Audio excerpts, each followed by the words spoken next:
Halo, halo, halo, yang living Indonesia dari Sabang sampai Merauke. Nggak dari Sabang, Sabang atas dikit ada juga loh malam ini. Ya, thank you so much bagi yang udah duduk di kursi paling depan. Tadi Kakak Dera bahkan pas baru saya buka beliau udah nongkrong loh di kelas. Luar biasa, luar biasa.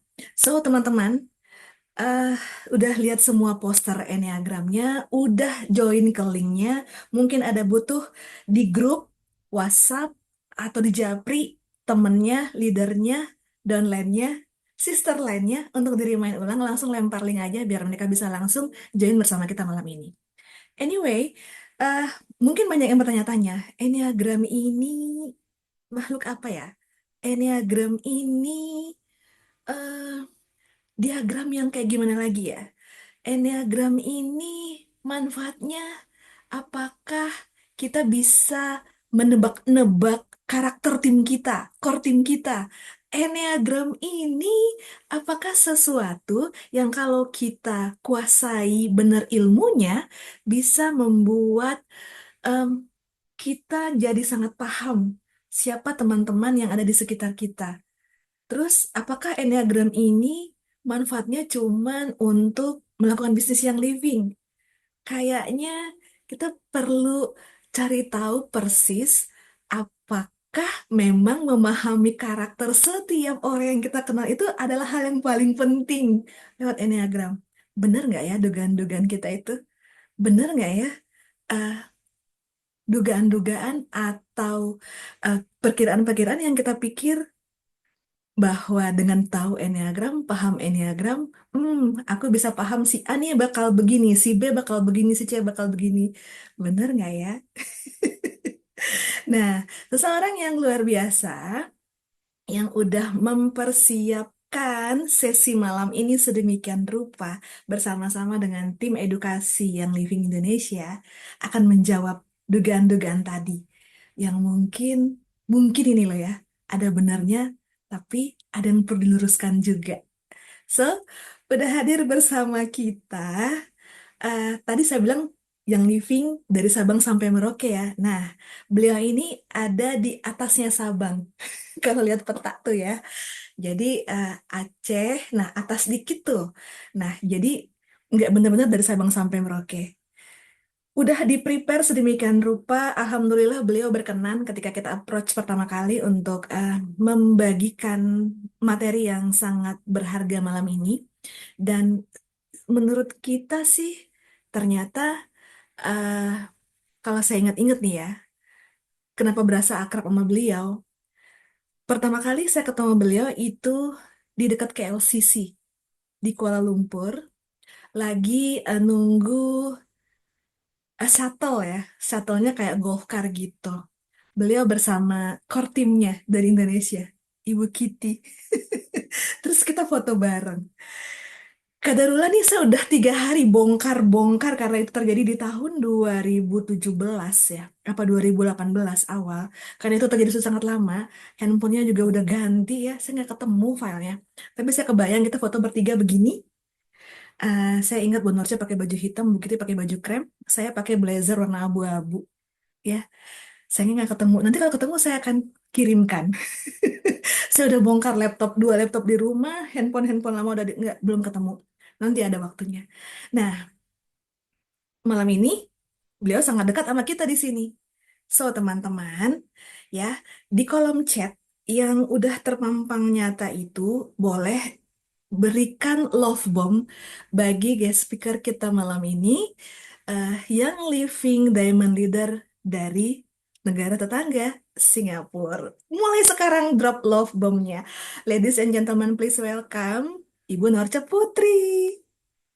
Halo teman-teman semua, Ibu Indri, selamat malam. Aku baru ikutan 1 menit, aku udah belajar sesuatu.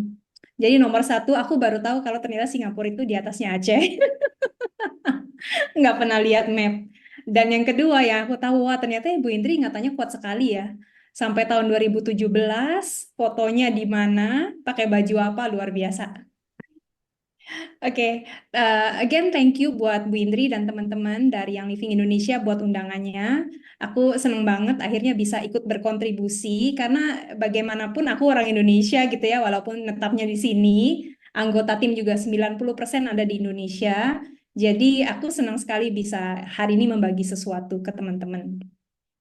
Tadi Bu Indri menanyakan banyak hal tentang Enneagram dan aku boleh jawab nanti sambilan kita sharing ya Bu ya.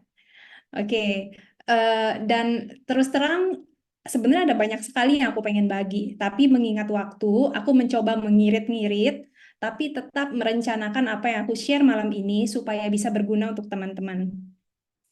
Oke, eh thank you buat love bomb. Oke, aku akan mulai share dulu screen-nya. Oke, mungkin aku mengenalkan sedikit ya. Jadi, eh, aku mulai dari mana? Oke, jadi aku sebenarnya mulai kenalan dengan Enneagram itu dari tahun 2018. Jadi, teman-teman mungkin di sini banyak yang sudah familiar dengan NLP, ya kan ya? Neuro Linguistic Programming. Jadi aku itu juga kenalan dengan NLP di tahun 2018 di sini di Singapura. Dan di tahun yang sama itu aku juga ikutan Master Practitioner, jadi level 2 lah gitu kalau buat teman-teman yang belum ikutan NLP gitu ya. Dan di sini itu aku dikenalkan dengan Enneagram.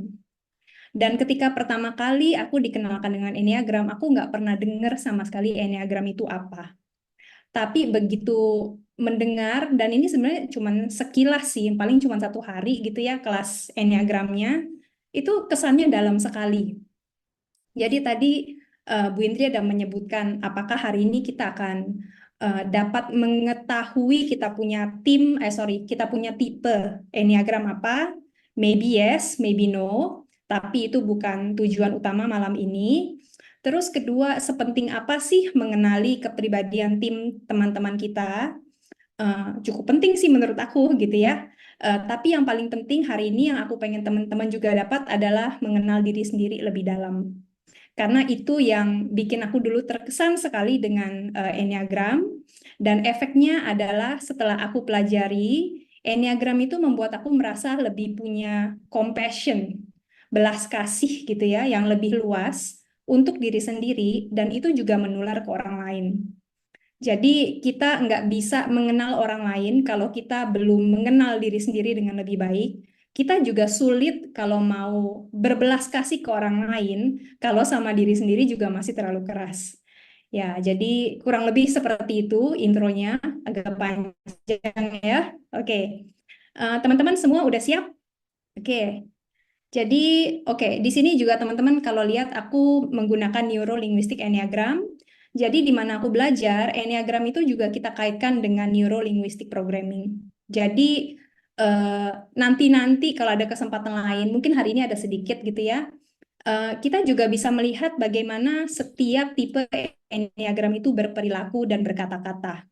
Dan dari situ nanti kita bisa melihat apa yang bisa kita lakukan untuk menjadi versi diri kita yang lebih baik. Oke? Oke. Nah, jadi sebelum kita mulai, aku pengen bertanya dulu ke teman-teman gitu ya, kita interaksi sedikit. Karena hari ini kita punya tema sebenarnya adalah Enneagram untuk tim dan kepemimpinan. Artinya ketika kita apa namanya dalam tim itu kan kita harus bekerja sama dengan orang lain. Dan tim itu nggak perlu tim yang gede seperti kita di Yang Living. Salah satu tim yang paling dekat misalnya kalau teman-teman sudah berkeluarga adalah suami. Lalu kita punya tim yang lebih kecil adalah anak-anak. Kita juga punya tim dengan orang tua, ya kan? Kalau kita punya ART di rumah, itu tim kita banget. Nah, jadi sekarang melihat ke pengalaman teman-teman bekerja sama dengan anggota tim yang berbeda-beda ini, mungkin eh, teman-teman bisa bantu aku gitu ya. Kita bisa menggunakan chat. Di sini ada satu pertanyaan, teman-teman bisa pilih mau pakai jawaban yang mana. Jadi pertanyaannya adalah, bagaimana sih pengalaman teman-teman bekerja dengan orang lain atau dengan tim? Oke? Jadi jawaban pertama teman-teman bisa pilih contoh pengalaman sukses. Jadi teman-teman bisa lengkapi kalimat ini. Kerjasama kami sukses karena apa tuh? Oke, teman-teman bisa share di chat. Atau kalau teman-teman memilih untuk berbagi tentang pengalaman yang oh kayaknya sulit ya gitu, Eh, menantang sekali tuh apa namanya kerjasamanya. Karena apa? Teman-teman mungkin boleh mulai di chatnya sekarang. Kita pakai waktu mungkin 10 detik, 15 detik. Boleh Bu? Ayo, bagaimana pengalamanmu bekerja sama dengan orang lain? Mungkin sukses karena saling backup. Cool, yes. Karena respect satu sama lain. Wah, cakep. Hmm. Oh, oke. Sukses. Hmm. Thank you. Teman-teman bisa terus lanjut ya. Dan aku yakin setiap orang mungkin punya jawaban nggak cuma satu doang. Karena kita setiap hari bergaul dengan manusia gitu ya, dan dengan beragam karakter, dan kerjasamanya juga dalam konteks yang berbeda-beda, mungkin kita punya dua jawaban, atau bikin banyak buat masing-masing. Punya banyak cerita sukses, tapi juga punya banyak cerita menantang. Nah, hari ini, again, dengan Enneagram, aku berharap apa yang kita sama-sama bahas hari ini bisa teman-teman pakai gitu ya. Jadi ke depannya kerjasama yang lebih baik bisa kita lebih perkuat dan perbanyak, dan yang tadinya sulit ya itu jadi lebih minimal. Oke? Nah, mungkin teman-teman juga sudah kenal atau pernah melihat quotes ini. Jadi karena kita bekerja sama berkumpul di sini sebagai anggota yang living, ya mungkin sebagian teman-teman di sini juga membangun bisnis yang living, dan kita tahu sering dengar bahwa yang living adalah people business. Dan sebenarnya kalau kita berpikir lebih lebih luas, semua bisnis adalah people business. Karena apapun yang kita jual, ujung-ujungnya yang beli manusia, bukan? Ya, dan jadi kita punya konsumen, pembeli adalah kita punya sumber daya, sumber uang kita bukan, tapi juga rekan-rekan kerja kita juga kita punya sumber daya. Jadi aku mengambil quote ini buat mengingatkan lagi sumber daya yang paling berharga dari sebuah organisasi seperti kita adalah orang-orangnya.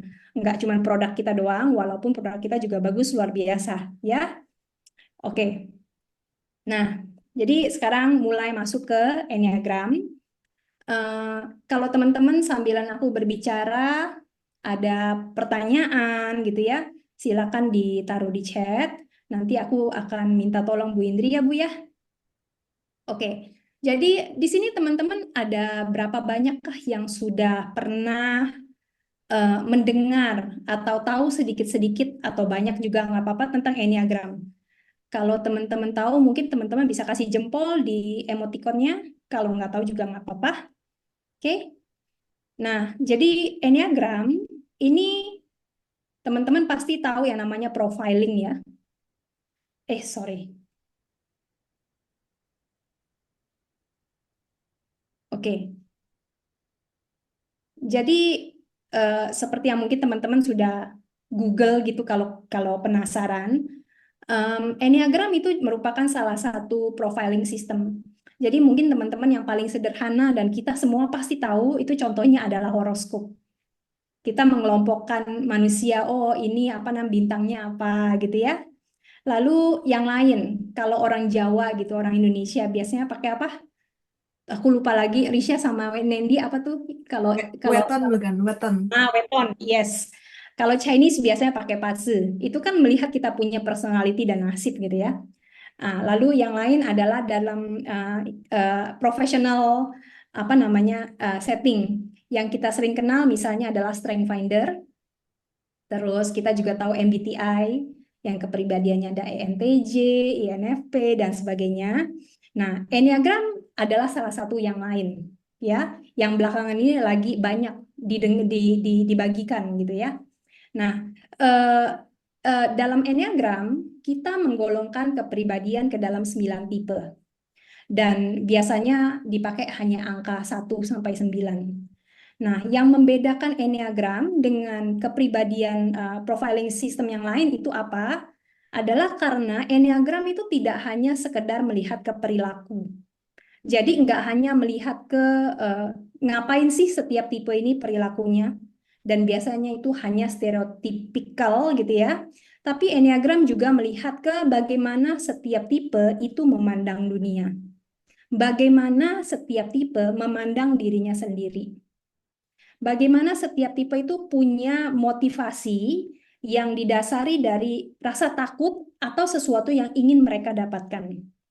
Nah, dari situ kita baru melihat ke mereka punya pola perilaku, baru melihat mereka punya pola berpikir, dan juga ada yang namanya pola perasaan, dan juga ada yang namanya insting. Jadi Enneagram, kalau teman-teman lihat simbolnya di sini, itu banyak sekali garis-garis ya. Ini sebenarnya semacam eh, penggambaran manusia itu kompleks sekali. Jadi hari ini kita tidak ingin mencoba untuk memaku atau mencoba membantu teman-teman menemukan aku tipe apa, karena tidak sesederhana itu, tapi juga bukan satu-satunya hal yang terpenting. Oke, yang aku pengen share ke teman-teman adalah lensa. Jadi ketika kita tahu setiap orang punya lensa yang berbeda, punya motivasi yang berbeda, punya ciri khas yang berbeda, gimana nih kita bisa saling mencocokkan diri, again, supaya kita punya kerjasama jadi lebih baik. Lalu satu lagi yang membedakan Enneagram dengan profiling sistem yang lain, dan yang menurut aku yang paling penting adalah dalam Enneagram ada yang namanya levels of health. Jadi apa tuh gitu ya?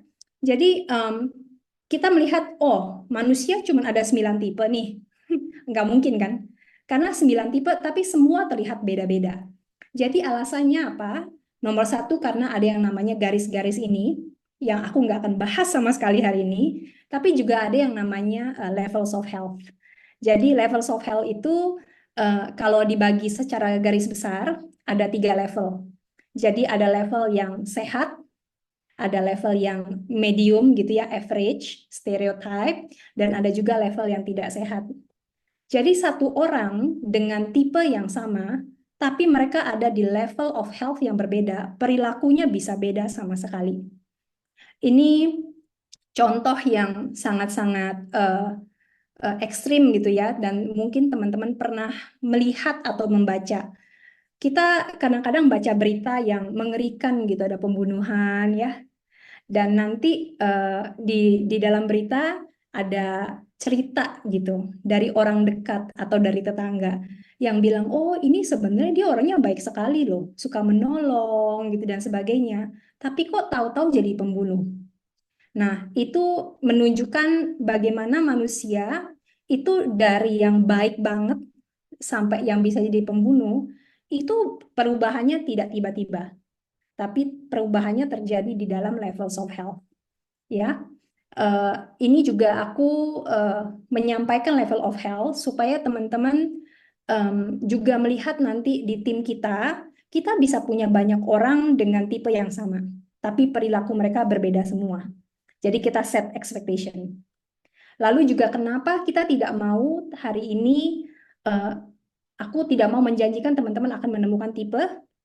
Kenapa? Karena juga banyak tipe yang berbeda tapi menunjukkan perilaku yang sama. Nah, kalau bingung, nggak usah bingung, tenang aja, oke? Ya, aku nggak ada pertanyaan. Oke, Primbon. Alright. Nah, jadi hari ini, apa kita punya learning outcome? Apa yang aku ingin tawarkan ke teman-teman dan bisa teman-teman bawa ketika kita selesai? Jadi nomor satu adalah eh, teman-teman bisa mengenali gitu ya secara eh, garis besar 9 tipe Enneagram ini siapa aja. Lalu mereka punya motivasi dan ketakutan itu apa sih gitu. Dan berdasarkan motivasi dan ketakutan mereka, apa cara yang mereka gunakan, strategi apa yang mereka pakai yang untuk membantu mereka mencapai apa yang mereka inginkan. Nah, aku mau menjelaskan sedikit di sini. Jadi aku pakai konteks yang living, oke? Di sini kalau misalnya teman-teman uh, bergabung sebagai business builder, salah satu motivasi biasanya adalah aku pengen naik ranking.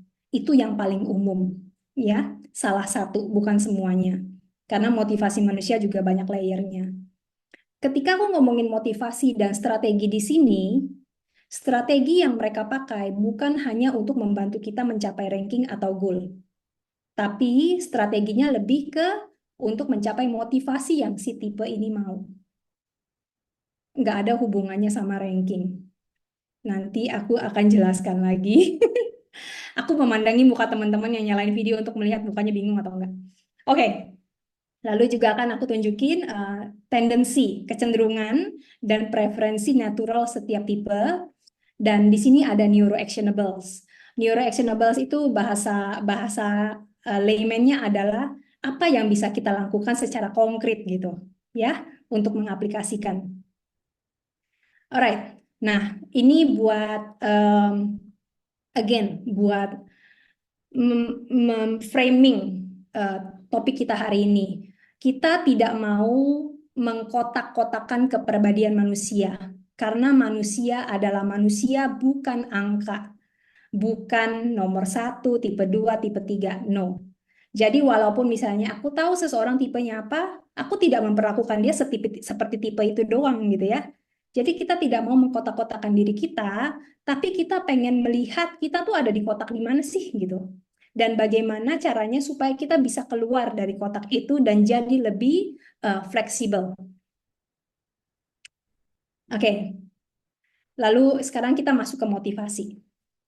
Jadi setiap tipe Enneagram itu punya motivasi yang berbeda. Dan ketika kita berinteraksi dengan orang lain, biasanya yang kita lihat bukan motivasinya, bukan. Karena motivasi itu tidak terlihat dari luar. Biasanya yang kita nilai dan kita observasi terlebih dahulu adalah perilakunya. Nah, jadi hari ini kita pengen zoom ke dalam, lihat ada apa sih di balik perilakunya. Dan di sini again, setiap manusia punya dua motivasi yang membuat mereka melakukan sesuatu. Satu, mereka ingin menjauhi sesuatu yang mereka tidak sukai dan tidak inginkan. Menjauhi yang namanya pain. Dan motivasi yang lain adalah kita ingin mendapatkan sesuatu yang benar-benar kita rindukan. Mendekati pleasure atau kesenangan. Aku akan mulai masuk ke 9 tipe secara singkat. Dan walaupun kita tidak akan typing teman-teman hari ini, aku pengen mengundang teman-teman nanti setiap aku share type 1 sampai 9, teman-teman bisa menggunakan rating ini. Oke? Jadi ketika aku membahas tentang tipe 1, teman-teman bisa mengukur sendirilah kira-kira perilakuku mirip gak sih dengan tipe 1? Apakah aku banyak berperilaku seperti ini? Kalau misalnya tidak seperti itu, teman-teman bisa taruh angka 1 atau bahkan 0. Dan kalau kayak aku banget, teman-teman bisa taruh angka 9. Tapi yang paling penting, jangan hanya merating perilaku, tapi perhatikan motivasinya. Karena Enneagram semuanya berdasarkan motivasi. Oke? Semuanya bisa ya di sini ya. Oke, kita mulai dengan tipe 1. Jadi kalau teman-teman cari informasi online, which is banyak banget sekarang, tapi kebanyakan dalam bahasa Inggris gitu ya, si tipe 1 ini sering dikasih label si perfeksionis. Juga dikenal sebagai reformer. Reformer itu Indonesianya pembaharu gitu ya. Terus juga dikenal sebagai yang namanya idealis. Di sini aku tulis the good person. Jadi perfeksionis, pembaharu, dan idealis adalah label yang diberikan ke tipe 1 berdasarkan perilaku yang sering mereka tunjukkan. Tapi the good person adalah persepsi diri yang mana si tipe 1 ingin dilihat orang lain. Aku pengen orang lain melihatku sebagai good person. Nggak ada salahnya orang ini gitu, lurus banget gitu, baik banget ya. Dan dia juga melihat dirinya sendiri sebagai good person, orang yang benar, bukan baik, orang yang benar gitu ya. Nah, jadi perilakunya apa sih karakteristik utama yang sangat menonjol umumnya di tipe satu? Jadi mereka biasanya punya standar tinggi. Kalau mengerjakan sesuatu nggak kelar-kelar karena belum bagus, kurang dikit, belum perfect gitu ya. Koreksi, koreksi, koreksi gitu. Dan mereka kecenderungannya sangat-sangat kritikal. Karena mereka mau semuanya baik, sempurna, perfect, standar tinggi, tidak bisa ada sedikit pun kesalahan. Dan ini adalah kecenderungan tipe satu yang kurang sehat. Oke? Tipe satu yang sehat itu dia punya standar tinggi, tapi kesalahan adalah bagian dari progres. Kalau tipe satu yang tidak sehat, salah ya udah salah nggak bisa, stop dulu, benerin gitu. Lalu perfeksionis. Mereka juga rapih dan teliti, dan mereka sangat taat dengan yang namanya peraturan. Jadi karena itu tadi orang benar selalu ikut peraturan. Jadi ini juga salah satu karakter mereka. Terus kalau tipe satu ini tadi sangat kaku gitu ya, mereka harus hitam atau putih, nggak ada yang namanya abu-abu. Kalau benar ya benar, kalau salah ya salah. Dan tipe satu itu juga punya keinginan untuk memberi contoh ke orang-orang di sekitarnya. Jadi mereka suka menjadi role model. Dan biasanya tipe satu itu juga kalau nggak nahan gitu ya, mereka suka memberi banyak pendapat dan opini, walaupun nggak ditanya. Nah, jadi kalau teman-teman lihat di sini, karakteristik yang aku gambarkan ini dari spektrum, dari sehat ke tidak sehat. Oke, dan ini bukan karakteristik yang satu-satunya yang bisa ditunjukkan oleh tipe satu. Teman-teman bisa perhatikan atau baca lebih banyak selain yang aku bagikan hari ini. Nah, eh, ada apa sih dengan si tipe satu di balik perilakunya ini? Jadi mereka punya niat dan motivasi terdalam adalah niat mulianya gitu ya. Mereka ingin sekali berkontribusi, memperbaiki diri sendiri dan orang lain, juga lingkungan di sekitar mereka. Mereka menganggap itu tugas mereka, tanggung jawab mereka. Jadi tipe satu again juga sangat-sangat bertanggung jawab. Mereka juga punya motivasi dengan melakukan hal sebaik mungkin. Mereka bisa jadi role model untuk orang lain, dan dengan demikian semua orang bisa bersama-sama untuk membangun dunia yang lebih baik. Oke? Nah, ketakutannya apa nih? Karena mereka again pengen dilihat sebagai orang yang benar, ya, the good person. Mereka khawatir sekali kalau sampai mereka membuat kesalahan atau kekeliruan. Karena kalau sampai mereka membuat salah atau ada kekeliruan, self doubt-nya si type 1 langsung muncul. Wah, aku orang yang ya, jadi mereka mulai meragukan diri sendiri ya, suara-suara negatif di kepala. Mereka takut dianggap cacat. Oke, salah sedikit aja tuh cacat gitu, nggak mau gitu. Dan mereka takut dianggap tidak kompeten. Nah, ketika kita berada di level yang tidak sehat, motivasi kita datangnya lebih banyak didorong oleh ketakutan. Tapi ketika kita lebih sehat dan lebih sadar, oh, aku melakukan ini, apa motivasinya? Kita bisa menyesuaikan perilaku kita. Kita tidak lagi melihat, oh, kalau salah aku cacat. Tapi ya udah, salah adalah bagian dari progres gitu ya, dari pembelajaran.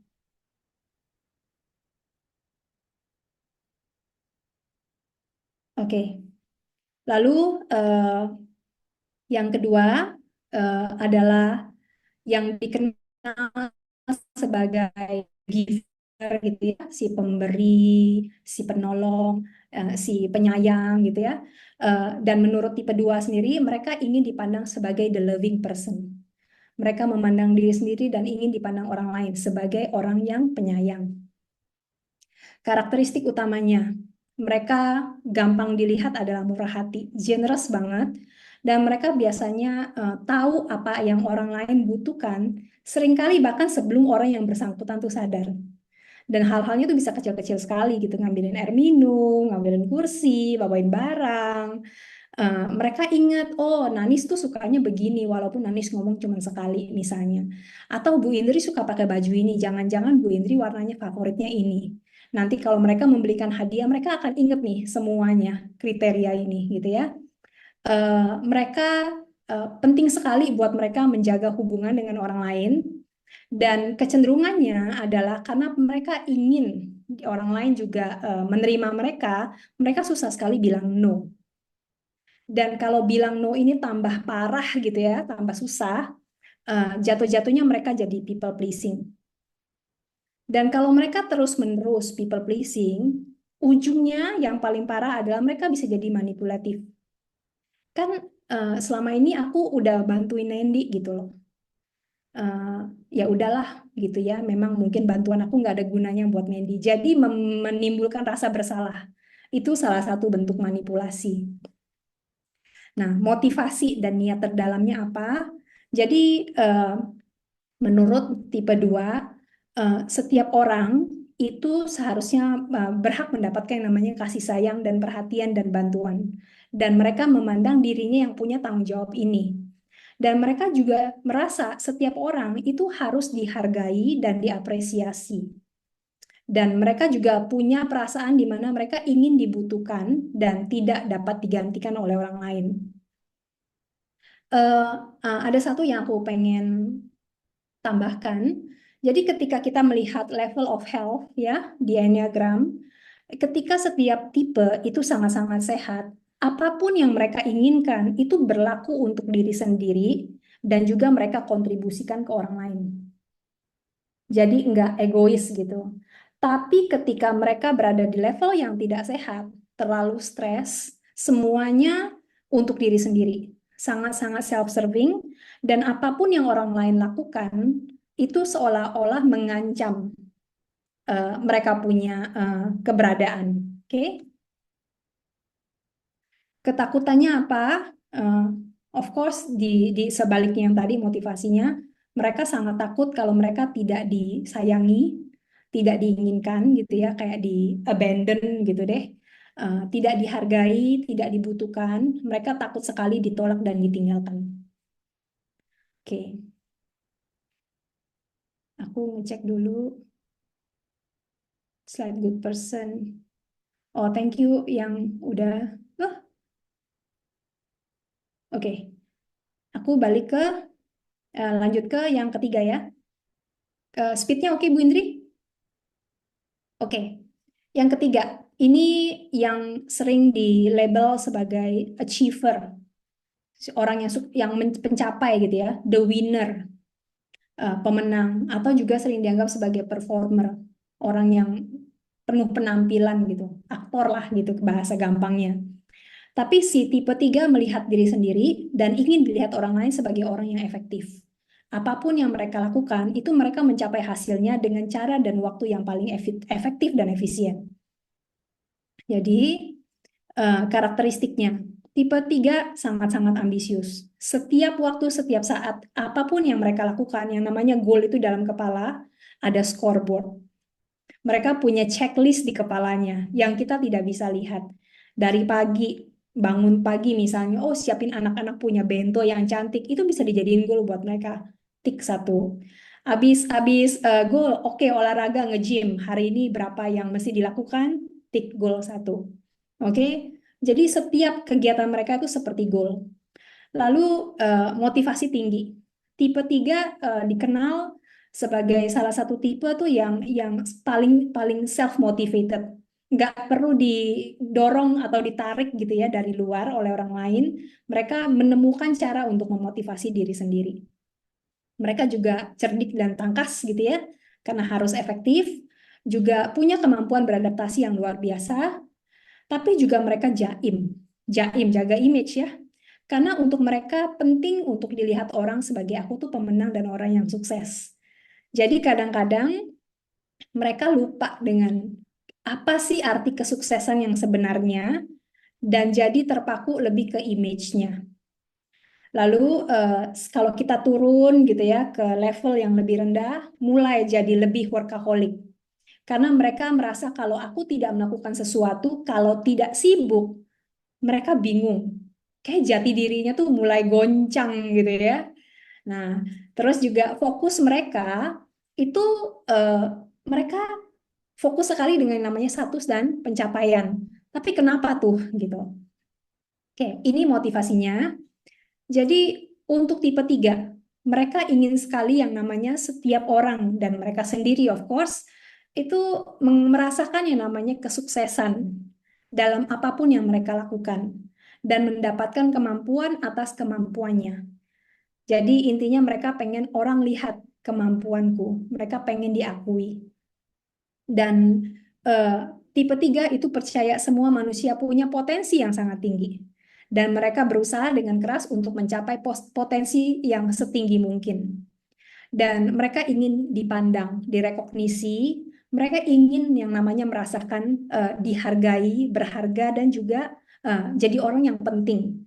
Penting itu bukan penting doang gitu ya, tapi penting. Oke? Nah, ini yang tadi aku bilang, kalau mereka mulai dari ketakutan gitu, makanya nanti jadi jaim, jadi workaholic. Mereka lupa arti kesuksesan yang sebenarnya tidak hanya dari apa yang mereka lakukan atau yang mereka capai. Jadi mereka tidak mau sampai orang tuh menganggap mereka tidak berharga, nggak ada artinya. Terus juga mereka khawatir sekali kalau dianggap sebagai kegagalan atau kekecewaan, dan mereka juga tidak mau sampai kehilangan status dan reputasi. Ya, Em, dalam level yang sehat, tipe 3 akan bekerja dengan sangat baik, dengan etika kerja yang sangat tinggi gitu ya, untuk mencapai apa yang mereka mau. Tapi ketika mereka tidak sehat, mereka akan pakai cara yang banyak curangnya, yang penting nyampe. Nah, jadi yang tadi aku bilang tuh, satu tipe yang sama, perilakunya bisa beda sama sekali, ya. Oke, Em, berikutnya, eh, tipe 4. Tipe 4 ini dikenal sebagai individualis, juga dikenal sebagai orang yang romantis, dikenal juga sebagai orang yang ya kreatif di sini ya.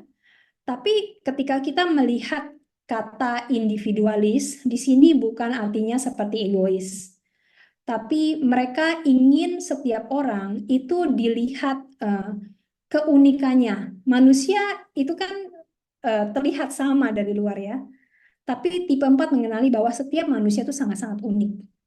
Dan keunikan itu harus dirayakan. Nah, jadi tipe 4 in general gitu ya, mulai dari sehat sampai yang tidak terlalu sehat, biasanya mereka sangat-sangat ekspresif. Kreatif, semua tipe bisa kreatif. Tapi kreatif untuk tipe 4 adalah bagaimana cara mereka mengekspresikan apa yang ada di dalam. Bukan hanya sekedar menciptakan sesuatu yang baru. Oke? Teman-teman bisa mengenali si individualis ini kalau dari penampilan luar, itu biasanya mereka sering tampil beda sendiri. Tapi bukan berarti semua orang yang tampil beda artinya tipe 4, oke? Ya, jadi mereka tampil beda dan unik. Dan tipe 4 itu memiliki kemampuan untuk merasakan segala sesuatu dengan sangat mendalam. Jadi mereka bisa melihat hal-hal kecil dan melihat arti. Bahkan melihat hujan gitu ya, hujan atau anak kecil main di taman, itu mereka mellow. Jadi meaning gitu ya. Em, Mereka kecenderungannya somehow itu lebih sering eh, memegang perasaan yang mellow dibandingkan perasaan yang happy. Kecenderungannya seringkali. Jadi lama-lama jadi moody itu. Oke. Terus juga bisa menjadi sangat dramatis. Dan tipe 4 karena mereka ingin unik dan dikenali keunikannya, ketika mereka berbicara, terutama yang tidak sehat gitu ya, mereka sering sekali ceritanya tuh tentang me, myself, and I. Jadi akunya tuh banyak sekali. Jadi orang suka salah paham kalau mereka itu namanya self-absorbed, cuma peduli sama diri sendiri. Oke, motivasi terdalam, eh, mereka ingin sebenarnya merasakan yang namanya hubungan yang bermakna dan juga otentik dengan orang lain. Dan mereka itu bisa merasakan ketika seorang benar-benar sincere gitu ya, tulus atau enggak gitu. Dan penting sekali buat tipe 4 itu buat menemukan makna dalam apapun yang mereka lakukan. Dan juga Again, karena setiap orang unik, menurut mereka sangat penting setiap orang itu berekspresi. Ngomong-ngomong, aku lupa sesuatu. Nanti aku balik lagi. Oke, ketakutannya dianggap biasa-biasa aja, nggak spesial, terlupakan oleh orang lain, nggak kelihatan gitu ya. Eh, Terus mereka juga sering sekali merasa dirinya kurang dibandingin orang lain. Apapun yang kita merasa kita nggak cukup, tipe 4 bahkan merasa lebih kurang lagi dari itu. Lalu ketakutan yang lain, mereka khawatir sekali namanya disalahpahami. Dan ini kadang-kadang sering terjadi, apalagi kalau mereka berada di posisi yang tidak sehat. Ya kan? Maksud mereka adalah mengekspresikan diri. Tapi karena mereka kayak terpaku di situ, lama-lama orang merasa kok mereka ngomongin diri sendiri terus gitu. Oke. Eh, Satu hal yang aku tadi mau eh, ingat, baru-baru ingat sekarang. Jadi kalau teman-teman lihat di, aku akan balik sebentar ke yang pertama ya.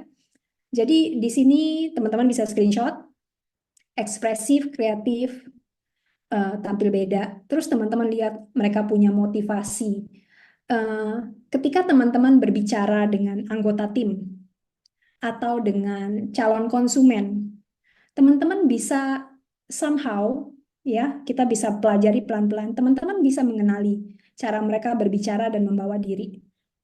Jadi kalau teman-teman berbicara dengan eh, konsumen misalnya atau anggota tim yang kayaknya nih somehow lah feeling teman-teman kayaknya mereka tipe 4 deh. Jangan terus-menerus misalnya ngomongin produk sehat gitu misalnya. Tapi bicara dengan sudut pandang tentang makna gitu loh. Kayak yang living itu eh, apa sih makna di balik Gary yang membangun yang living? Meaningnya itu nyantol banget ke mereka. Oke? Jadi tidak semua orang bisa bisa kita ajak ngomong menggunakan apa namanya goal atau target yang sama. Dan ketika teman-teman mau berbicara dengan tipe 4, gunakan kreativitas gitu, gunakan koneksi, be sincere. Nah, begitu.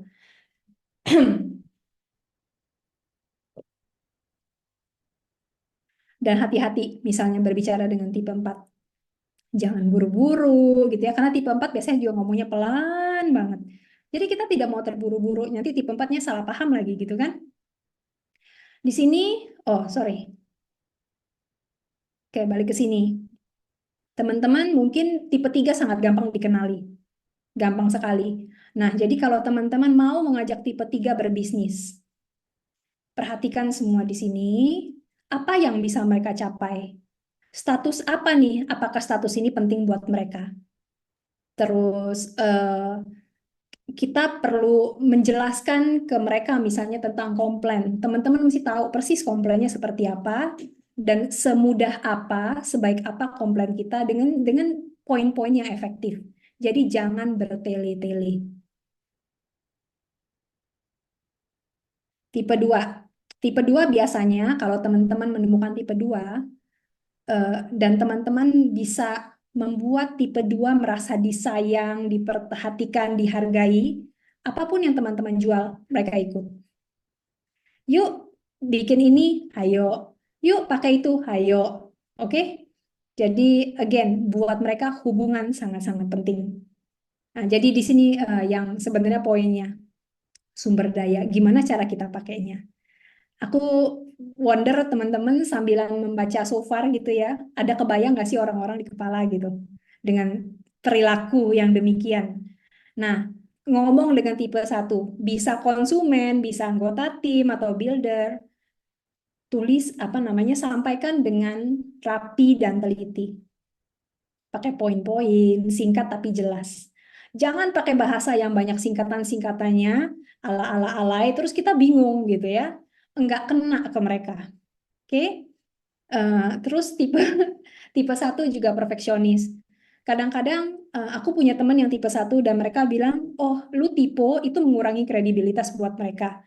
Mereka bisa sekaku itu kalau mereka kaku sekali. Tapi kalau enggak ya udah gitu, enggak jadi masalah." Ya. Nah, jadi teman-teman juga lihat kita punya yang living. standar situsil, right? Terus kita punya compliant. Nah, kenapa kita compliant itu penting? Ini teman-teman cocok banget kalau teman-teman bagikan ke Taiwan. Ini yang penurut luar biasa deh pokoknya, karena mereka menjunjung tinggi peraturan. Oke,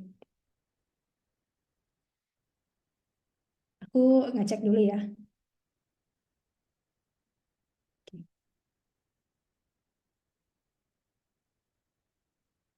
Oke, yang berikut eh, type 5 ini mereka ingin dilihat sebagai the wise person, orang yang bijak gitu ya, bijaksana.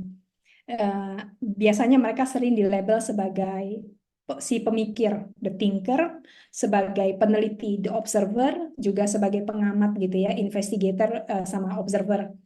Jadi, of course, karakter utama yang paling gampang dilihat adalah mereka tuh kutu buku. Tapi again, tidak hanya tipe 5 yang kutu buku dan suka membaca. Tipe 5 suka sekali belajar. Dan kalau mereka belajar, menemukan sesuatu yang mereka sukai, mereka akan pergi dalam banget. Dan buat mereka, belajar itu tidak pernah selesai. Mereka selalu merasa, pasti ada nih yang aku belum tahu. Jadi korek lagi, korek lagi, korek lagi. Dan tipe 5 biasanya sangat-sangat rasional. Ngomong apapun, mereka akan pikirkan rasionalnya dulu, logikanya dulu. Dan seringkali perasaan dipisahkan, karena kalau pakai perasaan menurut mereka jadi tidak objektif. Oke, tipe 5 juga sering terlihat menyendiri. Kenapa mereka menyendiri? Ini salah satu strategi, nanti aku bagikan di belakang. Dan biasanya mereka tidak banyak bicara, kecuali kalau mereka membagikan sesuatu yang mereka kuasai dan mereka suka banget. Tiba-tiba jadi banyak ngomong. Ya. Dan kalau dari bahasa tubuh, eh, tipe 5 kalau berbicara itu nggak banyak gerak. Mereka juga ngomong seperlunya. Nah, apa nih motivasi si tipe 5 yang terdalam? Mereka ingin yang namanya kompetensi dan pengetahuan. Mereka ingin memahami dunia dan merasakan dunia sepenuhnya. Oke, that's why mereka belajar banyak. Karena menurut mereka kalau aku tahu belajar nih, aku bisa merasakan sepenuhnya. Tapi tahu dengan merasakan itu kan sebenarnya ada yang beda ya. Nah, di sini adalah challenge untuk tipe 5. Gimana supaya mereka tidak menyamakan belajar sama dengan merasakan. Eh, Juga untuk tipe 5, mereka punya motivasi kuat menjadi ahli. Karena buat mereka ketika mereka menjadi ahli dalam sesuatu, itu pasti berguna suatu hari. Tipe 5 itu semacam orang yang suka penimbun, menimbun barang. Ya, tapi kalau mereka menimbun ilmu, menimbun pengetahuan. Dan di dalam kepala mereka, dan yang kita tidak bisa lihat, mereka punya banyak sekali file. Rapi banget disusun dan terpisah-pisah. Jadi kalau kita bertanya, mungkin mereka akan pause dulu sebelum menjawab, karena mereka masih cari nih fileku ada di mana. Ya, dan mereka pengen, yang tadi aku bilang, mereka ingin menemukan yang namanya eh, merasakan dunia sepenuhnya. Jadi mereka pengen benar-benar paham the truth itu yang kayak gimana sih? Kalau teman-teman ada yang seumur sama aku di sini, dulu ada film X-Files, the truth is out there, right? Ya, itu sesuatu yang mungkin relatable buat type 5. Ketakutannya. Tipe 5 merasa kalau mereka tidak belajar banyak gitu ya. Nanti kalau ada apa-apa, aku bingung nih, aku merasa tidak berdaya dan helpless, nggak akan ada orang yang bisa ngapa-ngapain. Karena mereka sangat-sangat independen. Jadi mereka bukan bergantung pada manusia lain untuk pertolongan, mereka bergantung pada pengetahuannya. Mereka juga takut yang namanya kehabisan energi. Jadi mereka sangat-sangat berhati-hati dengan segala macam yang namanya sumber daya. Mulai dari energinya sendiri, that's why mereka suka menyendiri, ya. Terus dengan uang, dengan apapun yang mereka miliki. Dan mereka juga takut kehilangan autonomi atau kontrol. Karena again, dalam hal apapun seringkali tipe 5 itu sangat-sangat independen. Mereka takut bergantung sama orang lain. Jadi alasan mereka menjadi ahli dan sebagainya adalah kalau aku tahu aku punya kontrol. Oke. Eh, Teman-teman ngantuk, Kak? Aku ngomong dengan cepat dan banyak gitu ya. Eh, Bentar ya, ngecek dulu. Agak, ada yang agak ngantuk. Oke. Eh, yang berikut. Nah, ini tipe 6. Tipe 6 ini dikenal sebagai guardian, sebagai loyalis, sebagai problem solver. Jadi dia penjaga, penyelesai masalah, tapi juga seorang yang peragu gitu. Ini bukan warrior, ini warrior gitu ya. Eh, Tipe 6 itu ingin dianggap sebagai orang yang setia. Dan mereka memang sangat-sangat setia dan bisa diandalkan. Jadi kenapa untuk tipe 6 kesetiaan itu penting? Karena mereka merasa eh, manusia itu hidup itu kalau mau aman, em, itu harus selalu dalam kelompok. Kita mesti butuh dukungan dari orang lain. Oke, jadi karakter utamanya mereka biasanya sangat-sangat suportif gitu ya, di mana mereka bisa membantu, mereka akan sangat mendukung dengan mati-matian. Mereka bisa diandalkan, penuh persiapan, eh, hati-hati, terus tambah kalau tambah tambah turun ke bawah, mereka dikit-dikit khawatir. Kalau udah khawatir, takut salah, mulai susah buat keputusan. Terus jadi panik dan mereka pelin-pelan, terlihat pelin-pelan. Tapi di balik itu, yang menjadi alasannya adalah karena mereka ingin merasakan yang namanya kestabilan di dalam. Mereka pengen merasa aman.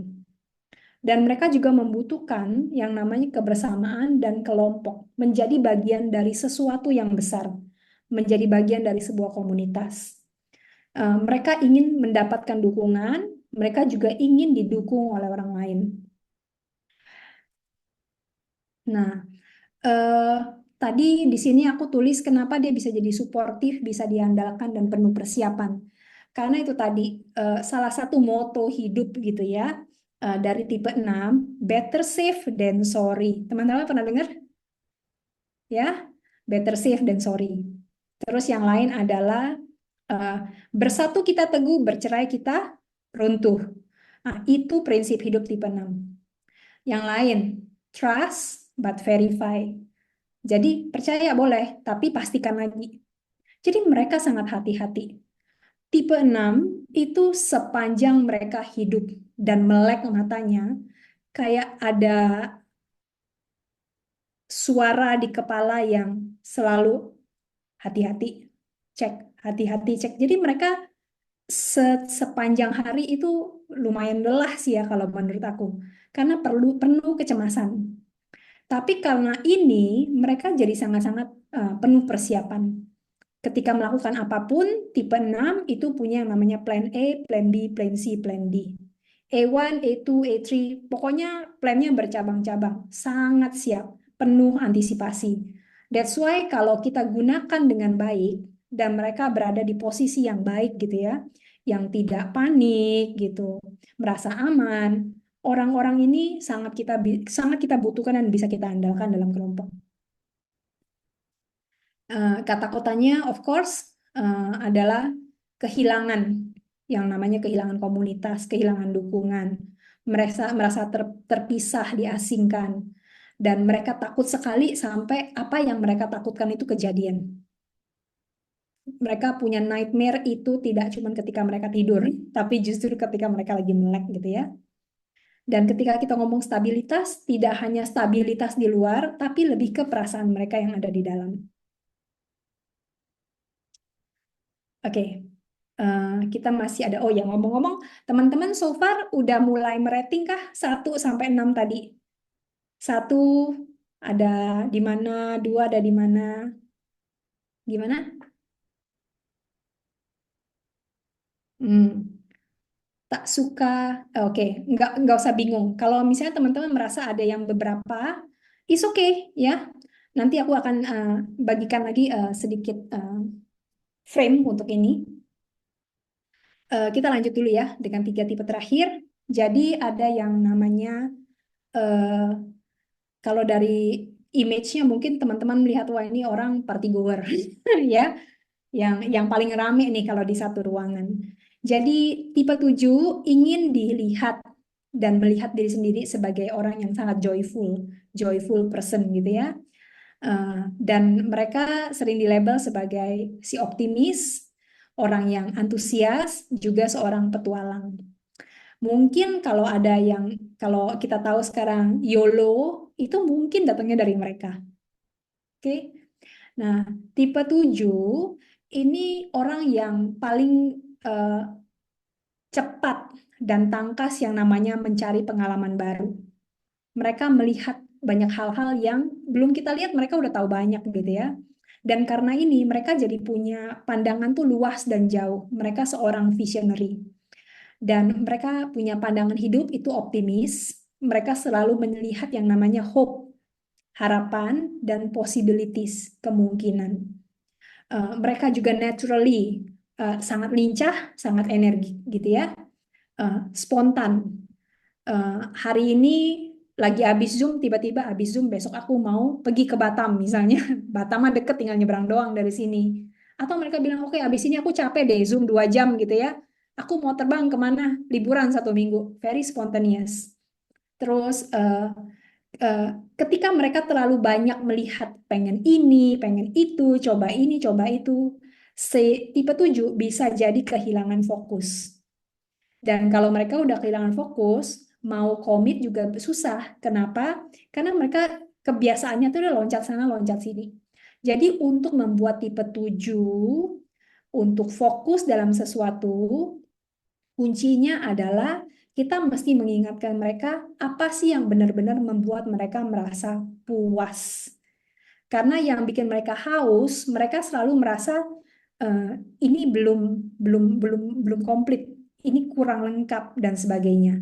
Jadi seperti tipe 3 tadi, yang mencari kesuksesan, ya, mencari pengakuan, mencari value diri dari luar, tipe 7 juga mencari kesenangan dan kepenuhan itu dari luar kalau mereka tidak sehat.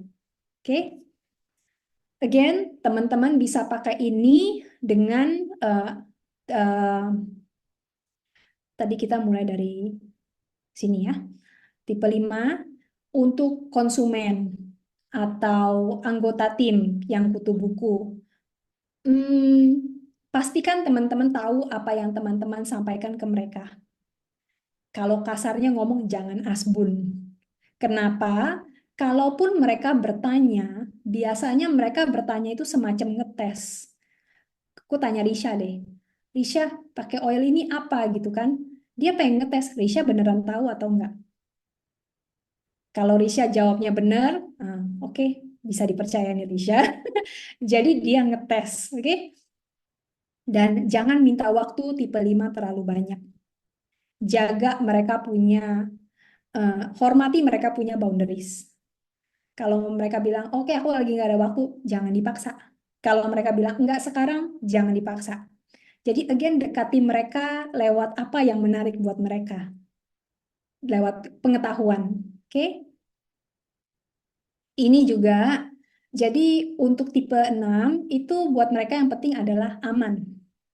Jadi kita bisa misalnya ngomongin produk gitu ya, ibu-ibu supaya tenang, nggak panik kalau anak sakit, tahu apa yang mesti dilakukan, selalu siap sedia. Apa yang bisa kita pakai dari produk esensial dari yang living. Nah, ini kita bisa jadikan pendekatan. Ini pun kalau teman-teman mau bikin konten bisa dong untuk oil. Teman-teman anggap teman-teman berbicara dengan setiap tipe Enneagram gitu ya. Tipe 7. Jangan buat mereka bosan dengan informasi yang banyak. Nggak betah gitu. Ya. Jadi apa tuh yang bikin mereka excited, yang trendy, yang happy, yang bikin mereka tambah berenergi. Karena mereka perlu. Ning syarat misalnya, wah energi supaya kamu bisa travel terus. Supaya kalau ada pengalaman tidak ada yang terlewatkan. Oke. Tadi aku udah share sedikit ya tentang motivasi mereka. Mereka sebenarnya ingin merasakan yang namanya terpenuhi dari dalam.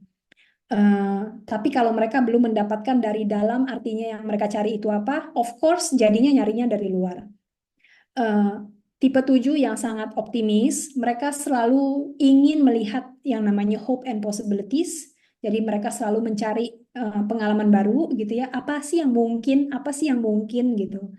Dan mereka juga eh, sebisa mungkin menghindari yang namanya kebosanan dan stuck. Oke.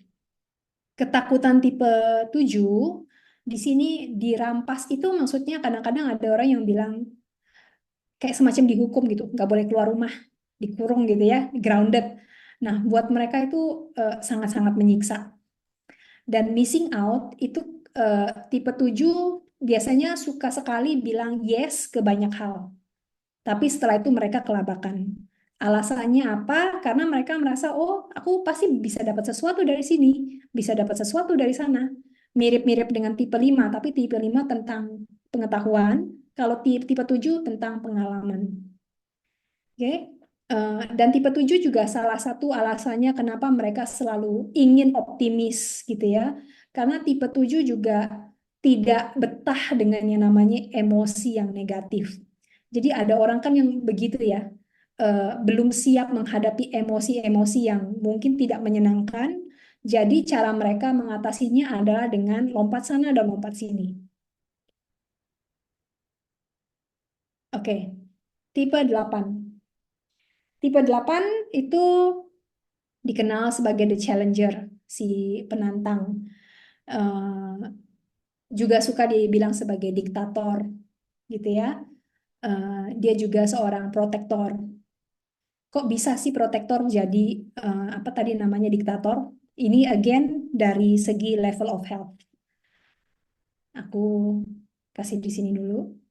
Jadi karakteristik yang bisa kelihatan dari luar untuk tipe 8. Mereka percaya dirinya, Pol, ya. Beneran percaya diri atau enggak tahu. Pokoknya dia dari luar kelihatan percaya diri aja. Oke. Terus sangat-sangat asertif. Apa yang mereka mau, mereka kejar. Langsung kerjakan saat itu juga. Enggak sabaran. Terus tipe 8 juga seringkali nih disebut sebagai shoot before aim. Tembak dulu sebelum dikeker gitu. Jadi sebelum mereka sempat berpikir, sempat merasakan, kadang-kadang badannya gerak duluan. Tipe 8 itu juga eh, secara natural gitu ya, mereka punya insting untuk melindungi orang-orang di sekitarnya. Tapi caranya beda-beda. Orang yang lebih sehat, mereka memberdayakan orang lain supaya mereka bisa melindungi diri sendiri. Tapi ketika si tipe 8 tadi tidak sehat, mereka merasa semua orang mengancam keberadaan mereka. Makanya mereka jadi diktator. Sebelum kamu menguasai aku kuasai kamu duluan supaya kamu tidak bisa menyakiti aku. Kasarnya begitu. Oke? Eh, Niat dan motivasi tipe 8. Jadi sebenarnya mereka sangat percaya bahwa semua orang itu punya power, punya keberdayaan. Dan idealnya adalah semua orang itu bisa memberdayakan diri mereka, orang-orang di sekitarnya, dan apapun yang mereka lakukan itu ada dampak yang positif buat orang lain. Dan tipe 8 itu yang punya moto go big or go home. Kalau ngerjain sesuatu itu mereka nggak mau kecil-kecil, maunya gede. Another motivation again untuk melindungi dan membela orang-orang yang membutuhkan. Dan ini juga ada otonomi dan kontrol. Kata-katanya mirip dengan tipe 5 ya, tapi datangnya itu sebenarnya wujudnya juga beda, otonomi dan kontrolnya. Oke. Eh, Otonomi dan kontrol untuk tipe 5 itu tadi datangnya karena eh, mereka takut merasa tidak berdaya. Jadi kalau tipe 8 itu datangnya dari karena aku tidak mau diatur dan dikontrol oleh orang lain. Jadi sedikit beda. Ketakutannya, jadi sesuatu yang tipe 8 eh, akan hindari. Dan ini bisa jadi trigger ya. Jadi cara kita melihat ketakutan adalah sesuatu yang tidak mau kita lakukan untuk anggota tim kita atau konsumen kita. Karena kalau kita lakukan ini bikin mereka malah jadi menjauh. Oke? Jadi untuk tipe 8, mereka tidak suka diatur.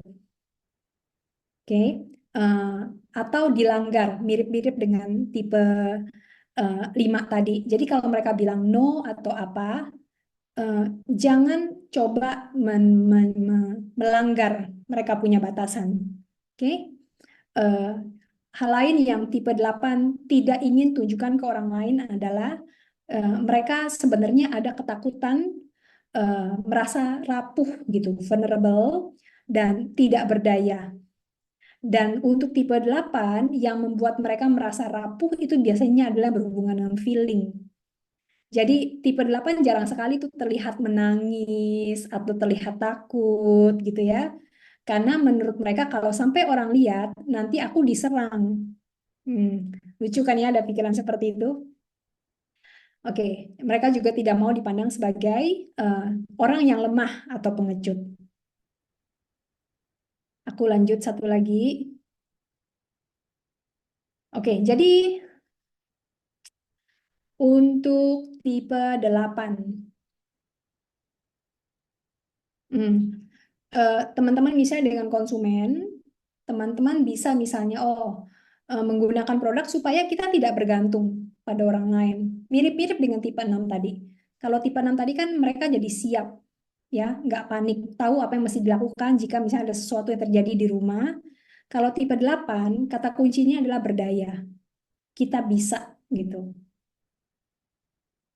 Ngomong-ngomong, aku nggak sempat ngecekin chat ya. Weh, gue pikir gue home. Iya. Oke. Eh, Lalu yang terakhir, tipe 9 ini juga unik gitu ya. Jadi biasanya mereka dikenal sebagai the peacemaker, sebagai mediator, diplomat itu labelnya. Tapi mereka ingin dikenal sebagai orang yang peaceful, pendamai gitu ya, pencinta damai. Dan emang kalau dari luar, karakteristik mereka yang paling menonjol adalah mereka bisa sangat tenang. Mereka kehadirannya seringkali tidak kita sadari. Kalau tipe 8 masuk ke ruangan, itu kita pasti tahu. Suaranya gede gitu ya. Eh, Auranya kenceng. Pokoknya kita feeling aja gitu, kok ada apa gitu. Kalau tipe 9 dia masuk dan dia menghilang, kita nggak sadar. Seringkali. Dan mereka biasanya adalah pendengar yang luar biasa sabar dan luar biasa baik. Eh, karena yang mereka inginkan, aku akan bolak-balik di sini ya. Untuk tipe 9 yang mereka inginkan adalah yang namanya ketenangan. Ketenangan batin, ketenangan pikiran, harmoni, keharmonisan dengan orang lain. Mereka nggak mau yang namanya konflik. Nah, jadi kadang-kadang mereka akan bilang yes ke apapun yang kita kita tanya. Alasannya bukan karena mereka benar-benar mau, tapi supaya nggak ribut. Nah, jadi kita juga mesti hati-hati nih dengan tipe 9. Karena kita tidak mau bukan sampai ada orang lain yang ngapa-ngapain karena merasa terpaksa. Dan tipe 9 kalau mereka sudah keseringan bilang yes, yes, yes, tapi sebenarnya mereka tidak benar-benar yes sepenuh hati, nanti mereka jadi pasif agresif. Pasif agresif artinya eh, misalnya aku karena muka Risha di sini lagi gitu kan ya. Misalnya aku bilang Risha gitu, eh, bikinin ini dong, bikin itu dong gitu kan. Risha bilang iya. Terus aku cek lagi Risha gimana? Iya, bentar ya belum sempet. Risha gimana? Banyak banget alasannya. Tapi sebenarnya alasan Risha mengapa dia tidak melakukan apa yang kita minta karena Risha sebenarnya nggak mau. Terus kalau kita tanya terus nanti dia bilang ya udahlah gini gini gini dia jadi marah. Tapi marahnya bukan karena kita tajam terus, tapi sebenarnya itu sebagai manifestasi karena tadinya emang aku nggak mau. Cuman dia nggak berani ngomong. Sampai akhirnya dia merasa tertekan sendiri. Oke? Eh, Kalau si tipe 9 sudah sangat-sangat menghindari konflik, biasanya mereka juga jadi masa bodoh. Oke? Dan kalau ada masalah, biasanya mereka tendang ke bawah meja. Nggak kelihatan. Out of sight, out of mind. Oke? Again, datangnya semuanya dari motivasi yang sebenarnya baik. Yang mereka inginkan adalah ketenangan batin dan ketenangan pikiran. Mereka ingin hubungan yang harmonis. Eh, Mereka merasa setiap orang itu harusnya saling pengertian dan saling menghormati. Setiap orang harus didengarkan suaranya. Kalau berbicara jangan motong. Nah, itu tipe 9 anti banget gitu ya. Jadi datangnya dari situ. eh, tapi juga mereka takut gitu loh. Kalau mereka eh, sebenarnya mereka ingin didengarkan. Tapi karena takut konflik, tipe 9 memilih menutup mulut. Kenapa? Karena ketakutan mereka nanti kalau aku bikin masalah, nanti aku tidak disukai dan aku diasingkan. Jadi kalau sampai ada orang yang misalnya tipe 9 itu dia takut, wah nanti aku jadi masalah nih misal sama Nanis gitu ya. Terus Nanis beneran marah gitu. Itu mimpi buruk jadi kenyataan untuk tipe 9. Aku punya teman tipe 9 yang pernah cerita, wah itu muka dia kesian banget deh. Jadi eh, jangan sampai teman-teman kita yang tipe 9 berada di posisi itu. Dan tipe 9 juga again, walaupun mereka damai, tenang gitu ya, mereka tetap manusia yang ingin dianggap. Jadi jangan sampai kita tanpa sengaja, tanpa kita sadari, mengabaikan mereka. Oke? Oke, sekarang capek kan? Gimana teman-teman? So far, aku masih ada sedikit lagi loh. Yes. So far gimana semuanya? Masih menyala kah, teman-teman? Ada tanda-tanda kehidupan? Oke, menyala. Thank you, thank you. Oke, ada sedikit lagi. Tadi kita ngomongin contoh gitu ya di awal. Misal kita berhubungan dengan konsumen yang pengen pakai produk. Mungkin dia bilang motivasinya adalah aku pengen hidup lebih sehat gitu. Atau ada teman-teman kita yang pengen building bisnis yang living. Karena aku pengen mendapatkan uang saku, atau karena aku pengen mempengaruhi banyak orang gitu ya, bikin impact dan sebagainya. Atau pengen dapat ranking, pengen jalan-jalan. Nah, ini salah satu yang tadi aku bilang neuroactionables dari neuro-linguistic programming gitu ya. Hal-hal yang bisa teman-teman jadikan eh, panduan ketika berinteraksi. Dan teman-teman tidak perlu tahu tipe enneagram orang yang kita ajak bicara. Intinya adalah kita jadi ingat, oh, tidak semua orang punya cara yang sama dengan kita. Oke? Tidak semua orang punya preferensi yang sama dengan kita. Itu aja yang perlu kita ingat. Oke, jadi preferensi dan tendensinya apa tuh? Oke, aku akan bagikan dua. Jadi yang pertama adalah detail dan gambar. Jadi ini cara orang menerima informasi, mencari informasi, mengolah informasi. Ada beberapa tipe yang sangat peduli dengan detail. Jadi kalau kita tipe yang gambar besar, mungkin kita kasih informasi yang sangat-sangat general, dan mereka mungkin akan mencecar kita dengan detail. Ini gimana? Itu gimana? Ini dari mana? Itu dari mana? Oke? Nah, jadi dengan mengetahui kalau ada orang yang cukup tahu gambar besar, jangan jejali mereka dengan detail. Contoh, tipe 8 nggak peduli dengan yang namanya gambar kecil gitu ya. Tapi tipe 1 penting sekali detail untuk mereka. Jadi teman-teman ketika membagikan informasi, termasuk ketika misalnya bikin konten atau bikin WhatsApp education, selang-seling informasinya dengan gambar besar dan gambar kecil. Oke, jadi kadang-kadang kita kasih banyak detail, kadang-kadang kasih kasih eh, tips-tips yang besar aja gitu loh. Dan nanti kalau ada yang mau, ada yang nanya detailnya, baru teman-teman bagikan informasi yang kedua. Dan ini juga buat sabar. Jadi kalau kita berhadapan dengan orang lain yang preferensinya beda, jangan langsung darah tinggi, oke? Ya, lalu terus kita kan bilang kalau misalnya aku cenderung gambar besar nih. Kalau ada yang nanya gambar kecil mulu, aku bilang ini orang bawel banget sih, misalnya gitu ya. Oke, yang kedua, eh, ini juga manusia, setiap tipe, setiap manusia punya kecenderungan. Jadi ada beberapa tipe yang sangat-sangat task oriented. Apapun yang mereka lakukan, mereka akan lihat mendahulukan pekerjaan atau mereka fokus pada informasi. Tapi ada juga tipe-tipe yang sangat mementingkan hubungan. Jadi hubungan manusia datang dulu. Contohnya tipe mana tadi coba? Yang mementingkan hubungan dengan orang lain. Ada yang ingat nggak? Yang poinnya sama. Oke. Nanti yang ada pertanyaan nanti boleh diulangi ya. Tipe 2, tipe 9. Yes. Tipe 2, tipe 9 itu sangat mementingkan hubungan. Tipe 6 juga penting. Kenapa? Karena mereka ingin didukung bukan dari komunitasnya. Jadi hubungan juga penting. Untuk tipe 6, pekerjaan, informasi, dan hubungan itu mereka setengah-setengah. Sama pentingnya.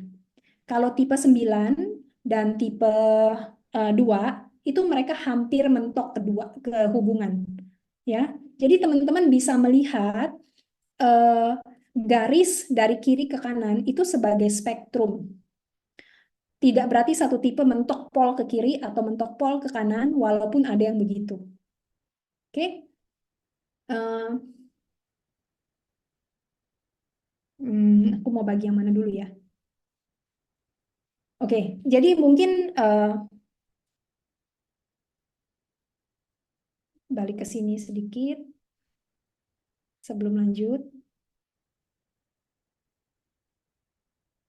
Kalau kita lihat diagram ini, dan again kenapa kita hari ini tidak mau nail down teman-teman punya type, karena manusia sangat-sangat kompleks.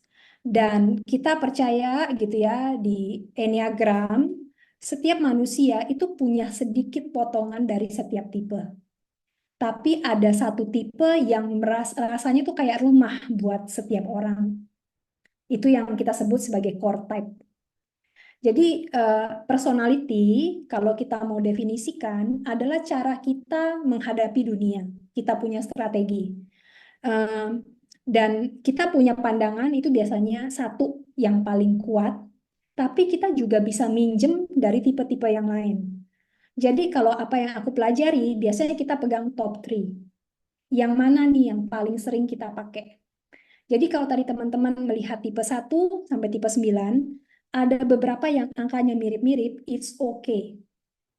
Oke? Dan angkanya mungkin beda sama sekali. Itu yang menunjukkan kalau misalnya orang yang tipe 8, bukan berarti dia 8 doang. Teman-teman lihat tipe 8 itu tersambung ke 2. Ada sambungan ke 5. Terus 9 sama 7 gitu ya. Jadi jangan mencoba memaku satu tipe. Teman-teman lihat dari semua yang tadi yang kita obrolin, eh, yang mana tuh yang angkanya rata-rata lebih tinggi dibanding yang lain, dan teman-teman observasi diri sendiri. Setiap kali aku berperilaku, datangnya dari mana? Oke? Oke, sekarang kita balik ke gaya bersosialisasi.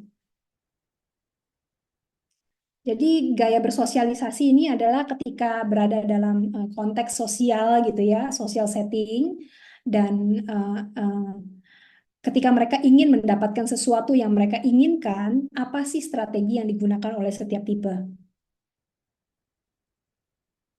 Jadi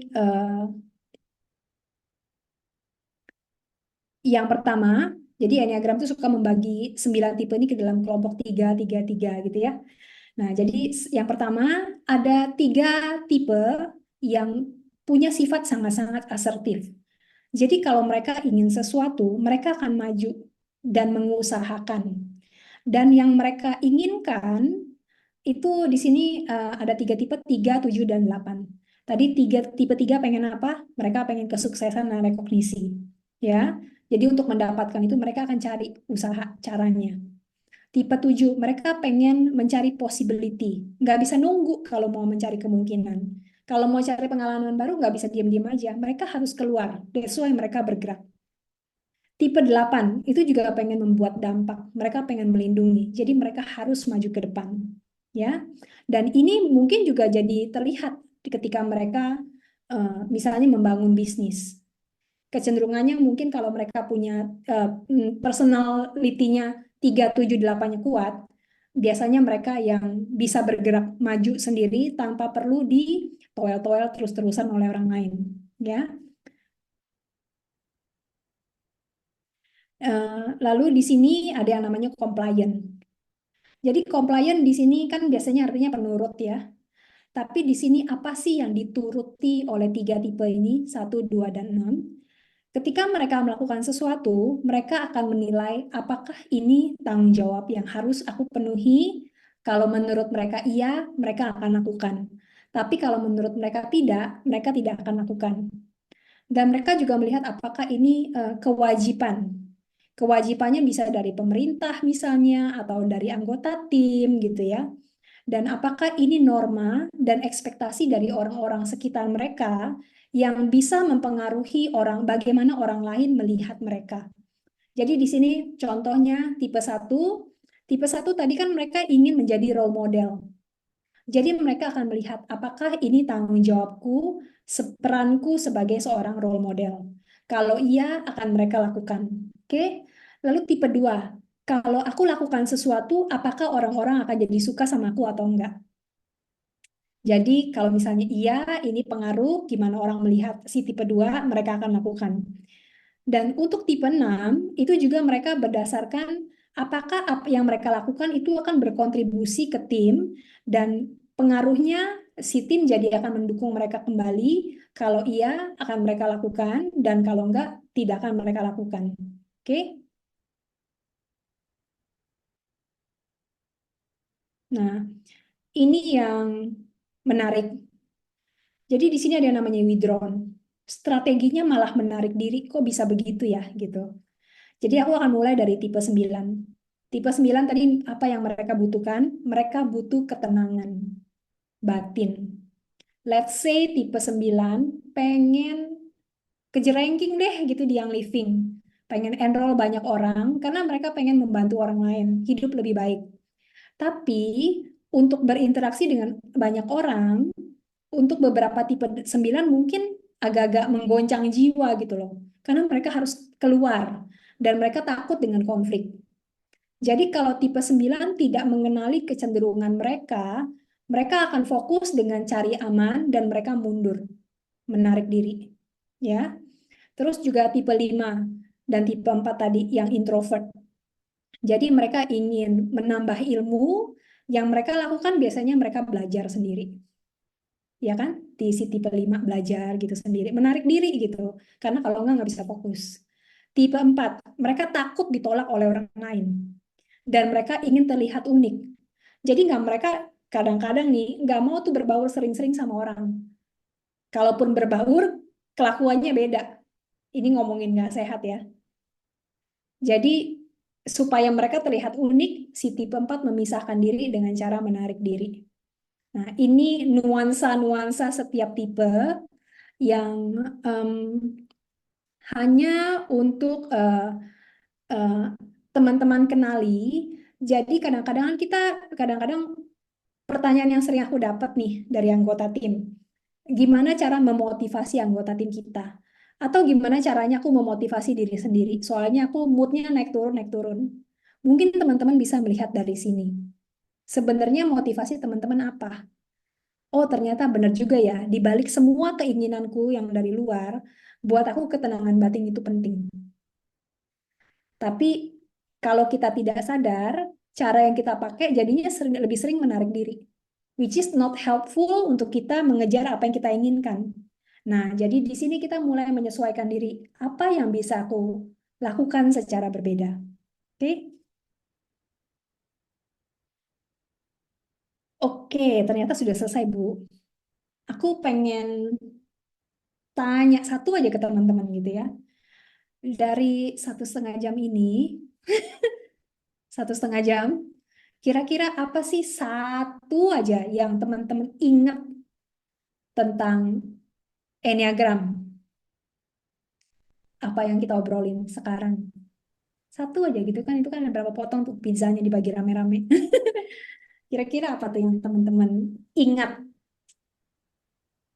Ada yang mau tulis? Aku boleh ini ya, referensi orang beda-beda. Yes, memahami diri sendiri.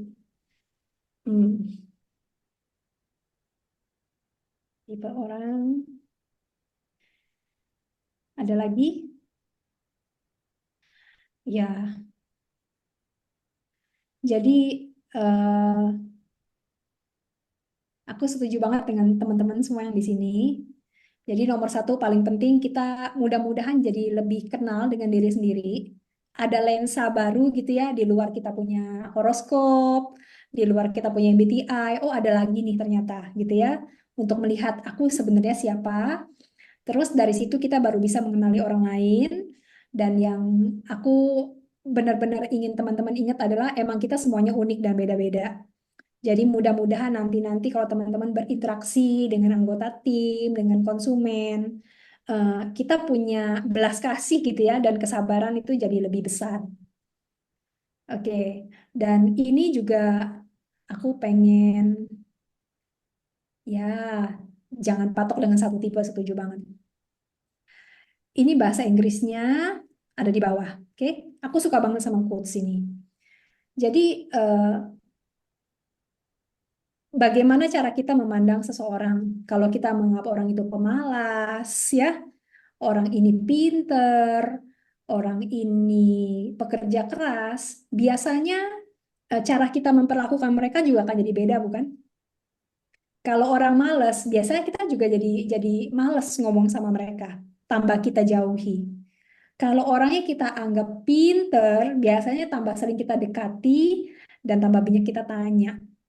Ada orang yang kita anggap baik atau jahat, cara kita memperlakukan mereka juga pasti beda. Yang satu lebih manis, yang satu lebih judes misalnya. Tapi sebenarnya bagaimana cara kita melihat dan memperlakukan, itulah yang menjadikan orang itu seperti demikian gitu loh. Kalau kita menganggap orang malas, kita tidak pedulikan, di mata mereka, mereka benar-benar jadi pemalas dan tidak berguna. Tapi kalau ada orang lain yang memperlakukan orang tersebut dengan penuh pengertian dan menemukan eh, tombolnya gitu ya untuk mengaktifasi, orang itu bisa jadi orang yang sama sekali berbeda. Nah, jadi ini terserah kita. Kita mau mandang orang lain bagaimana, memperlakukan orang lain bagaimana, jadinya seperti apa hubungan kita dengan mereka, tergantung kita bukan tergantung mereka. Oke? Oke, udah selesai, Bu. Ini buat teman-teman.